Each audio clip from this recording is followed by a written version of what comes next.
What's up, guys? Good morning. I'm wearing shorts just in case it looks like I'm not, all right? So I wanted to talk about this bill that Governor Doug Ducey just signed. I think that there's a lot of misinformation out there. I even have talked to some teachers who seem to say that it is going to be defunding the public schools. So I just want to explain it for you guys because basically there is an organization called Save Our Schools Arizona that wants to block this from ever going into effect. Okay. They need 118,000 signatures by September 24th. So it is super important that you are informed and that you know what you are signing, okay? Do not allow misinformation, the media to tell you one thing. I know a lot of Red for Ed was happening in about 2017, 2018, and this was, it was a different ESA expansion ballot that was actually got all the signatures it needed to be rejected, okay? So if this new bill that Governor Ducey just signed, if it gets, if the Save Our Schools Arizona gets all these signatures by September 24th, then this law basically won't go into effect until the voters approve it in 2024. So it's very important for you to understand what this is, okay? So ESA is Empowerment Scholarship Account. Okay, so this was created in 2011, and right now the eligible students for the Empowerment Scholarship Account for funds, they're eligible for students including children that attend schools that have a rating of D or F. Okay, so I know a lot of schools in Tucson that are rated D or F. Students who are within those boundaries, if they're homeschooled, right, that they're supposed to go to, is rated a D or an F, they will get funding through the Empowerment Scholarship Account to go to a private school. Also, okay, children whose parents are in the military, so if you are in the military, active military, your child qualifies for this scholarship to attend a private school of their choice. Okay, also children in the foster care system and children living on Native American reservations. Okay, only 11,800 students right now in Arizona are enrolled and receive these scholarships. 11,800 students, okay? So what Governor Doug Ducey did is he signed the House Bill 2853, okay? And it allows every Arizona student to get an empowerment scholarship account. Basically gives every single Arizona student access to this scholarship fund. Now, including those who already attend private school. Okay, now you guys know that Riley goes to a public school here in our community. Okay, he goes to the one he's supposed to go to. He's been going to public school ever since he was in kindergarten.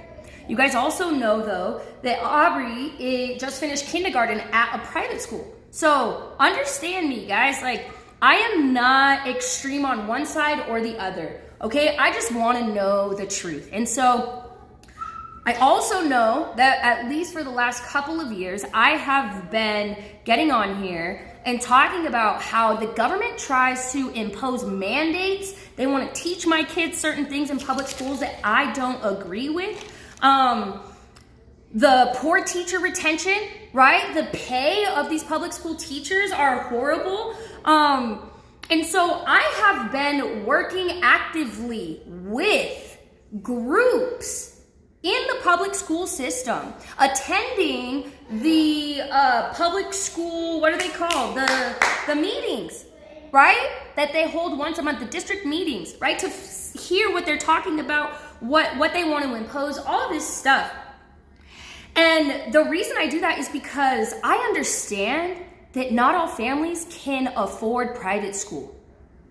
Aubrey's school costs $6,000 a year. Okay, broken up into 10 months, that's $600 a month. Okay?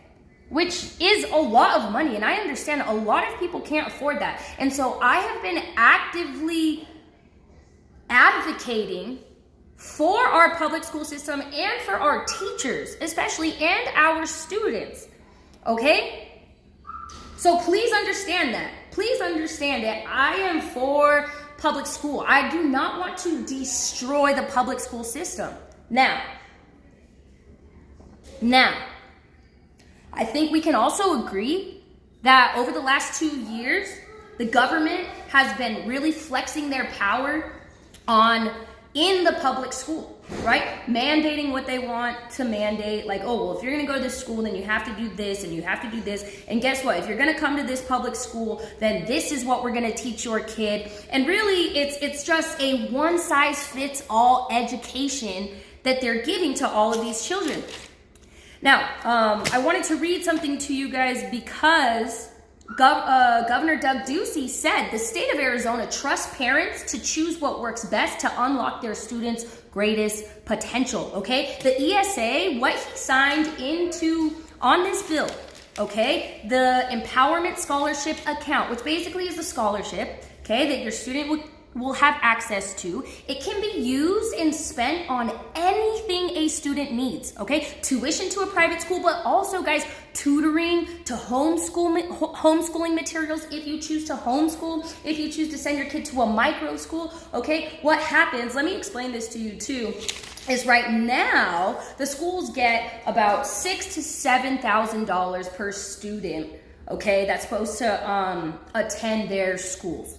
Now, that's the taxpayer money that I pay here in my school, and that's why I have fought so hard for our public school system, for our teachers, for what they are teaching and trying to mandate. I believe in funding students and not systems, right? And so I know a lot of public school teachers are really worried about this, that they are going to be defunded. But listen, just for a second, open up your heart and your mind to this, okay? Not only for students and parents that can't afford private school, they're forced to send their kids to public school, but also our public schools are so overcrowded and the system is so broken, guys. And you have seen this, for at least the last few years. You have seen how broken our public school system is. What this does is it opens up so many opportunities, so much more freedom of choice for parents to choose where they want to send their kids and what they are funding, okay? If, though, this is the other side of it, okay? Is that teachers at public schools or Save Our Schools Arizona, okay, they want to block this from happening. And this is what the chairman said of Save Our Schools Arizona. We, the people, will not be dismissed. We will not allow our public education system to be destroyed in front of our eyes via universal ESA voucher expansion. So they think this is going to destroy the public school, which I don't think it's going to destroy the public school. I think it's going to light a fire under their asses. The public school, it's going to light a fire under them. The government, right? Because they're going to now feel like, oh man, we want to keep our students in the public school. So maybe we should start listening to the parents. Maybe we should start trying to retain good teachers. Maybe we should actually try to make this a school that people actually want to send their kids to. And I understand that the public school system also gives a lot of resources for special education, for the IEPs and things like that. They do have a lot of resources, but also having this fund available for your child. Remember, it's not just to pay for a tuition to a private school. It could be for tutoring, homeschooling, microschooling. It actually opens up and expands a whole private chapter of tutoring, of homeschooling, microschooling. Like, it opens up this whole new private chapter for people who actually too love to teach. If they want to open up their own micro school, if they want to open up a tutoring center or tutor kids, this gives more money to parents so that parents can choose who is teaching their kid, who is tutoring their kid. It gives the parents the funds to then pay whoever they want to teach their kids, whoever they want to tutor their kids, whoever they want to give that special education, to give the resources. They now don't have to rely on overworked, overstressed, and underpaid public school workers. And I think a lot of times, the public school workers and the teachers, they might get worried. Like,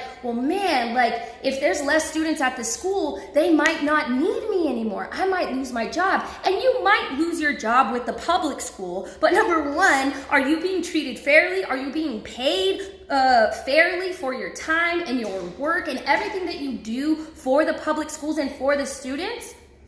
If you are, then you'll probably be able to stay there. It'll be fine.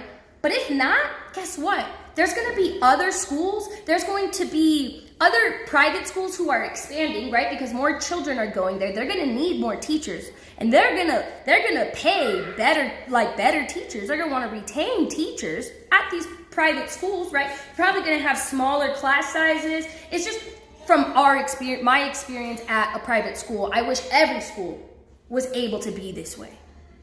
And then some people too might say, well, what about the immigrants, the special ed, right? Not all private schools accept everyone. And that is true. Private schools get to pick and choose who they take and who they don't. But I guarantee immigrant status isn't going to matter because, again, like I said, already the ESA funds, these scholarship funds, are available to students who live in a D or F rated school within their boundaries, right? That's already taken care of. Special ed, if they for some reason are not accepted by a private school, then these kids are in a public school system with smaller class sizes, which then allows the teachers to give more one-on-one help to these students. Like, I don't understand how it's going to destroy the public school system. Really, and that's what it said. We the people, I forget what her name is, the chairman of Save Our Schools Arizona. We the people will not be dismissed. We will not allow our public education system to be destroyed. But I think that's the problem. Is that we are funding a government system, a system really created by the government. So that the government can say who's teaching your kids, what they teach, how they teach it. So that the government can really control, because they do have a public education system. But I believe that we should start funding students and we should allow the parents to choose. Now, you guys know that I care about the kids. I care about the kids while they're in the womb and once they're out of the womb, okay? To me, they're all children, babies, okay? In the womb and out of the womb, okay? You know that I care about those things. All right, I'm not gonna pick and choose who I support and who I care about. All right, and so I hope really this helps you, and maybe share this video too because there's a lot of misinformation out there. Before, my sister had told me. Oh, here's another thing though.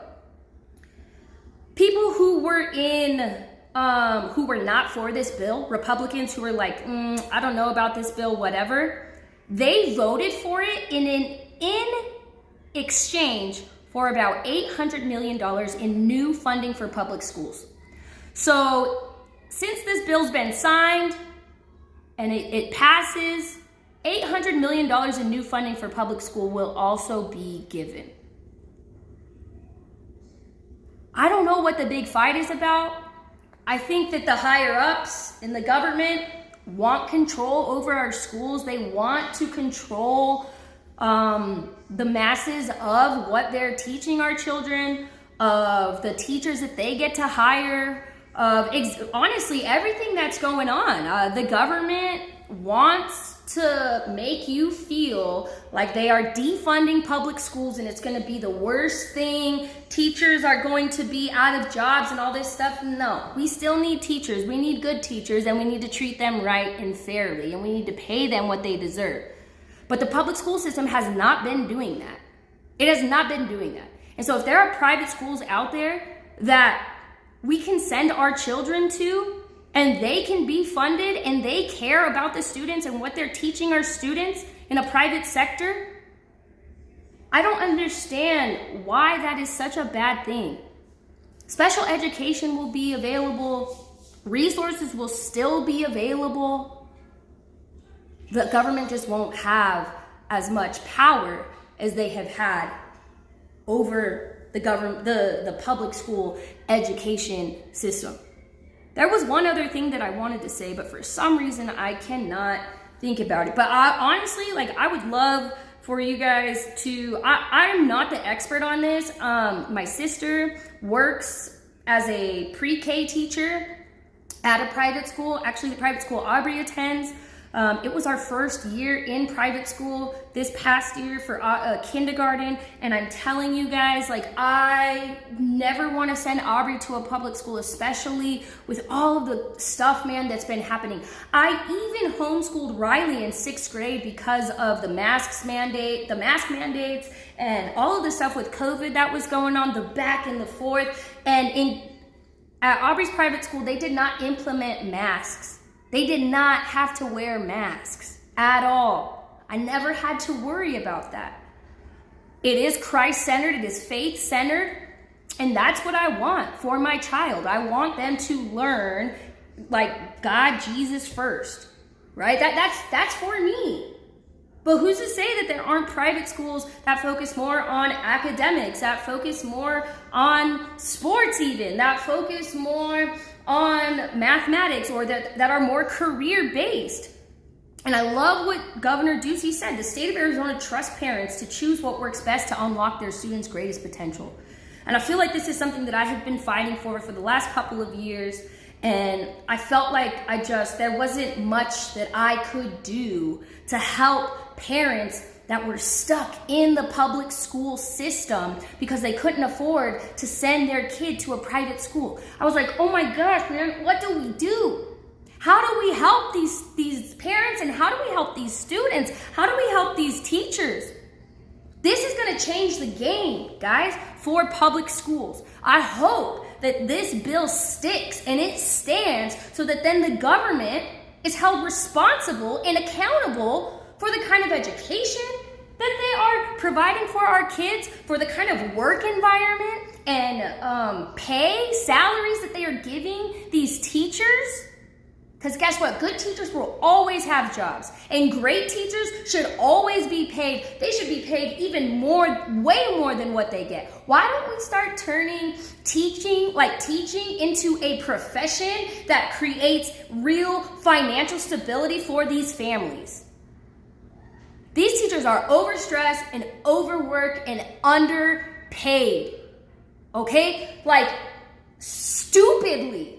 I call it charity work all the time. I coach a lot of teachers. They are overstressed, underpaid, completely overwhelmed. They are so stuck in a box with what they're able to teach their kids, and the parents even in the public school system that don't care that, well, I don't care, my kid can do this and shut up, teacher, I'm not going to listen, whatever. Man, this is really going to give you as a parent so much more control, as you should have. Your kids do not belong to the state. They do not belong to the government. God has given you your children, and you know what is best for your children. If there's something in your gut and in your heart that is stirring about, man, I I don't really know about sending my kid to public school, but like, I don't know what other resources are out there. Like, how could I ever pay for a private school? Or even like kids that are at public school and they can't afford tutoring, or maybe a parent that wants to do homeschooling. I know my girl Beth, she has a micro school. Like, this is gonna change the game. Beth is an incredible teacher, and Jen Helm also incredible teachers. This is going to give them the resources to then expand and bring on more teachers that love to teach in a small environment. Look, you guys know that I'm a boot camp instructor and a personal trainer, right? So I run boot camps with like 30 to 40 women at a time. We got 30 to 40 women in there, and they are working out and they're moving the weights, all that kind of stuff. Look, I can, within the time that I am given with them, I can only help each individual so much. I'm only given a certain amount of time, and there's a bunch of women, right? So I can kind of help them. But then here in the garage, in my gym, I have about 3 to 4 women at a time that I'm able to coach. I can be coaching the same workout, but that workout that they are hitting is so much more productive. They learn so much more within the time that I am given with them. They have so much more accountability, so much more support in that small environment. And I think a lot more schools should be like that. We should not be trying to cram as many students in a classroom so that people can get paid for it. Think about that.